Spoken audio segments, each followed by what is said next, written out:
here's my top 5 money habits that I wish I would have known as told from a 7-figure business owner. And when I first started my business 4 years ago, I did not have the best money habits, and I probably had around $9,000 to my name. If you don't know me, my name is Natalie Santa Rosa, and I actually work with women to help them grow their online businesses using Instagram. I've worked with over 300 women at this point. This is my cat, Cash. He really wanted to join us today for some reason. But things weren't always that way. Back when I first started, I actually was a freelance copywriter, and I had just quit my marketing corporate job. And I went and quit to work at a pizza place while I learned how to get clients for my freelance copywriting business. I didn't have a lot of money. I didn't really understand how to invest money. I didn't really understand how to grow a business. And I had $9,000 to my name. Now things look very different for me financially, but I want to essentially tell you what I wish I would have known back then.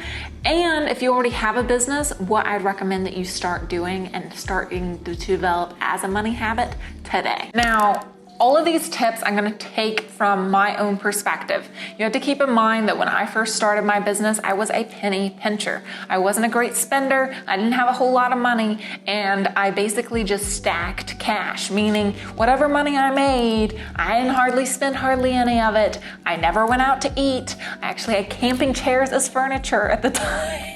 If you're a big spender and you're not like this, you might want to rearrange some of these tips depending on how your relationship is with money. Because my first tip is don't be cheap.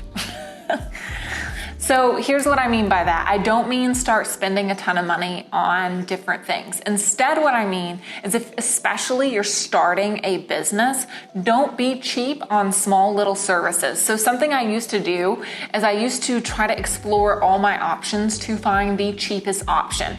So I got some advice to start sending out email newsletters. And what I did is I was like, okay, what's the cheapest way that I could go about this? And so I spent hours researching all these different email marketing software.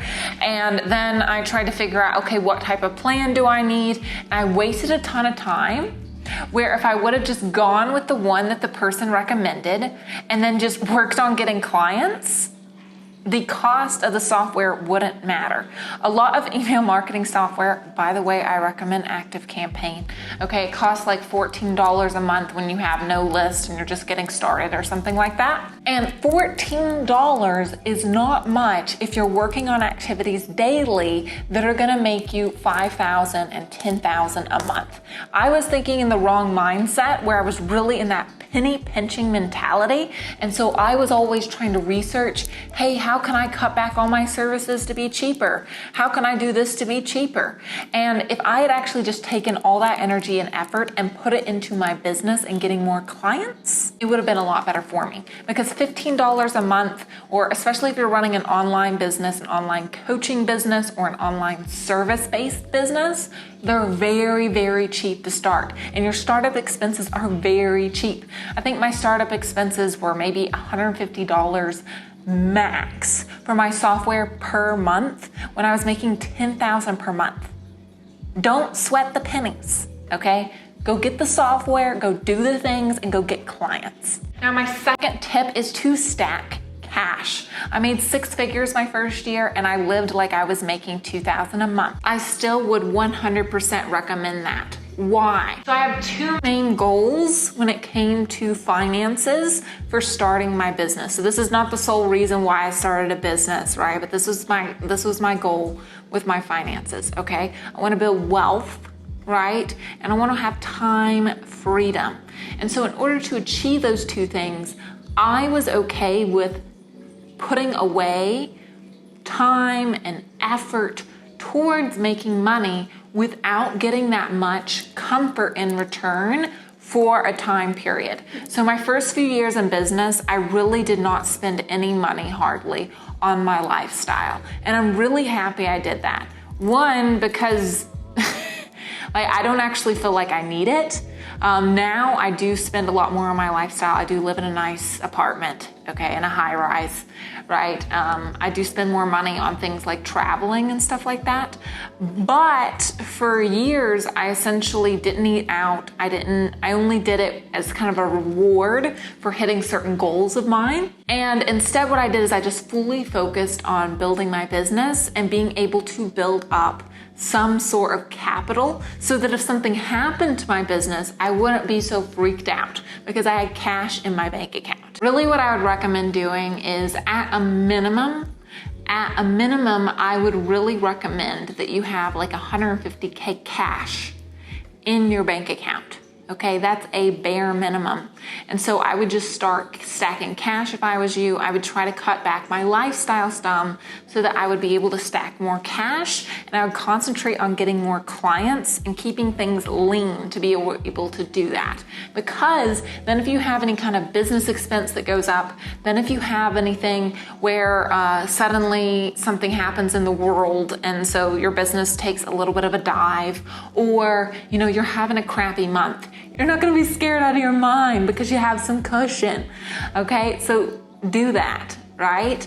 Take a break from all the lifestyle stuff. You can work on having a nicer lifestyle later. And at the beginning, really keep your expenses lean, okay? Keep it lean and stack cash. Now, if you're interested in entrepreneurship and you want to be around other women who love entrepreneurship, you want to talk about things like increasing your wealth, you want to talk about entrepreneurship, you want to talk about how to grow your business maybe, I actually have a free community and you can join it and interact with me personally, get exclusive trainings that are only available inside that community. So if that interests you, go below in the description, click on the link and join that group. Also, if you like this video, hit that like button right now.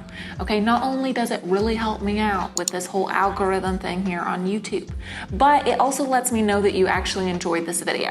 I've never made a video like this one before, so if you like more videos on topics like this and not just solely Instagram and increasing your engagement there, let me know by hitting the like button or even comment below to let me know so that I'll make more videos like this one in the future. My third biggest tip is to keep your business income and your personal income separate, right? So I've always kept them very separate in my mind, in that even though I own a 7-figure business, I don't think of myself as clearing and taking home that much money, okay? Because I don't.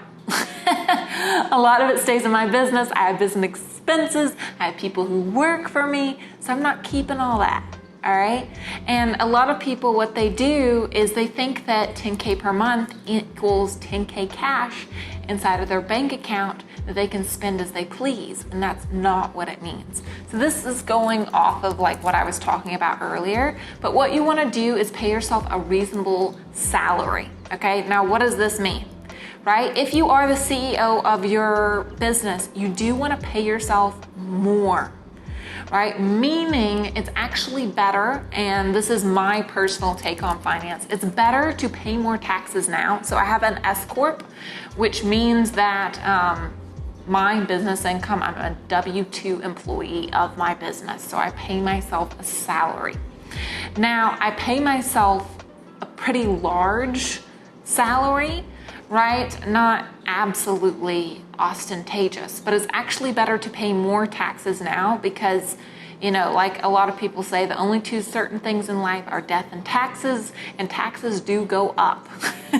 So I would rather pay more taxes now rather than down the line and having to pay more taxes later. Right? I also, when it comes to budgeting myself for my own expenses, I only think about what I'm actually taking home after I pay myself my salary, and I have a certain amount. I have around $3,000 a month currently that I put towards investments every single month out of what I pay myself, and I take out taxes out of all of that before I think of, okay, here's what's going towards my lifestyle. Right? I really recommend doing that as well so that you're not overly inflating what you actually make inside your head.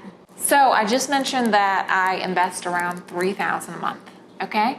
And so I invest the grand majority of that $3,000 a month into technically a whole life policy. right? So I have two different types of life insurance, okay? One of the life insurances I'm using is actual life insurance, in that if I die tomorrow, somebody will get a lovely little check, okay? It's my parents, okay? So don't go killing me off. It's just gonna go some lovely money to my parents, or maybe you should. Maybe they would like that. Maybe it seems morbid that I'm joking about death, but this is a big joke in my family, that we're always worth more dead than alive, right? But this is just a joke with my family. My mom's family is in funeral homes, so we joke about stuff like this a lot. So my first insurance policy I do use as actual life insurance, my whole life insurance policy, where the grand majority of my investments go towards. I'm not using that actually as a life insurance policy. It can be used as a life insurance policy, but that's not its sole purpose, okay? So it's a pretty massive life insurance policy, and the whole point of what I'm using it as is kind of like a retirement plan. So a lot of people will use Roth IRAs or 401ks. I don't actually, because of the income bracket I'm in, I don't qualify for those things. I also have had my own personal financial advisor advise me against using those things. However, if I was you, I would have some sort of retirement account that I am contributing money towards on a monthly basis, even if it's a little bit, okay? And even if you're 21 years old, just start. Okay, would be my biggest advice. Now, my whole life insurance policy and what I'm using it for, and if you want more info about this, I might make more money and investing videos, but unless a lot of people have interest in it, I'm probably not going to. But essentially what I'm using it as is my own banking account. I can borrow that money against myself. I can take money out for 0 interest. I can put money back into it. I can later draw off of it as a retirement account as I get up older. And so it essentially acts as a really, really, really big retirement account for me, okay? And it works better technically with what you get back rather than a Roth IRA or a 401k. Now, my fifth biggest tip is to invest into something else like stocks, okay? I am not recommending crypto because I don't know diddly squat about crypto. I don't even know if it's crashing right now. Okay, I technically used to have money in crypto for the longest time, and if I would have left it in crypto and not cashed it out, I would have been even wealthier than I am now, right? But you gotta hit it right. I still made some good money in it, but that's for another story, right? But what you wanna do is you want to allocate a certain amount that you actually invest in stocks. And so I do two things with the money that I invest into stocks. The majority of my money goes into the S&P 500. Its sole purpose is to just sit there, okay? Because essentially it goes up a percentage year after year after year, rather than having to buy and sell stocks all the time. I'm not a trader or anything like that, so I don't do a lot when it comes to that. The second thing that I do is something that my mother recommended that I do because she's seen a lot of success in it, is I invest into dividend stocks, not socks, okay, as well, which can be really, really helpful because it actually pays you dividends every single quarter, right? So everybody, I hope this video was helpful for you, and I talked more about money and how to invest your money and money habits and things like that. If this video was helpful for you and you want me to make more videos like this, or you want me to make videos about like lifestyle and how to spend your money, or I don't know, right? Whatever you want. Okay, you can comment it below. I actually do read your comments, okay? Or you can send me a DM on Instagram. I read all of those things, right? And what I'll do is maybe you'll see your topic on a later video. But subscribe, hit that like button, and hit that notification bell because I put out new videos just like this one every single week.